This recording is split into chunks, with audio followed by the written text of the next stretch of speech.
वर्ष वर्ष धरी आश्रम लुचिथिले मोस्ट वांटेड क्रिमिनाल राजधानी उपकंठ बालीपाटना स्थित त्राही अच्युत आश्रमरू 2 जण बिहारी अपराधी धरा पड़िबा परे कमिशनरेट पुलिस चेता पशिछि।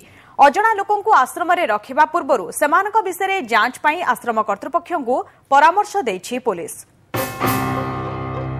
बिहार रो 2 दुर्दांत अपराधी अभय शाह और मंजित शाह मासे नुहे कि वर्ष नुहे दीर्घ 17 वर्ष है ए दुहे रही आसुले भुवनेश्वर निकट बालीपाटना स्थित त्राही अच्युत आश्रम नगरी रे एमानंको गतकाली बिहार पुलिस गिरफ कर नहीं जिबा परे एबे प्रश्न उठिछि एमानको संपर्क रे आश्रम कर्तृपक्ष किछि जानि पारिले नाही केमिति एमान आश्रम रे लुचि थिले ना स्वभाव परिवर्तन पय आसीथिले ए भितरे तांकर कोनोसी प्रकार एमती आमे मार्क करिनु कि नगर कमिटी को पचारे से भी कहींपर कि आश्रम भितर आम कौन प्रकार से विशृंखलित मनोभाव कि विशृंखलित कार्यक्रम कौन प्रकार जिनस आम जापर कि सेमती आम सम्मुख को आसनी से बिहार में कौन करके कौन न करके आम कहींपर।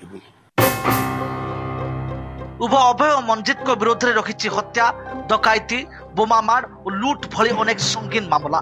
17 वर्ष तले एठाकु प्रथमे आसीथिला अभय पर आसीथिला ता सहयोगी मंजित। अभय शाह निजकु अभय सिंह होई परिचय देथिला।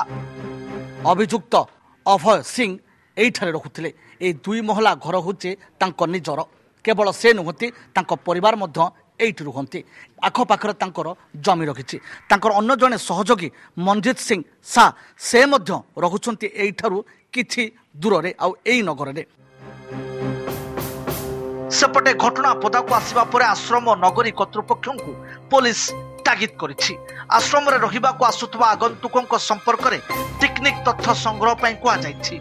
आमे भी लोकल पुलिस स्टेशन को आमे डायरेक्शन देइछु जे माने आहुरी समिति किछि अनवांटेड लोक किछि अछन कि से विषय रे तांकर आहुरी अधिका किछि अनुसंधान करिया पई आश्रम कर्तृपक्षों को सेटा कहबो जे माने एमिति तांकर जो बाहर जो माने आसुसंती जहांकर तांकर कैरेक्टर एक्सीडेंट जणा नाही पुलिस तो तांकर कैरेक्टर एंटीसीडेंट वेरीफाई करिनेबे सपोज जेमिति भविष्य रे एमिति कोनोसी प्रॉब्लम न हो। भुवनेश्वर कैमरामैन अनाथ को सह हिमांशु नायक आलोक महांती रिपोर्ट ओटीपी।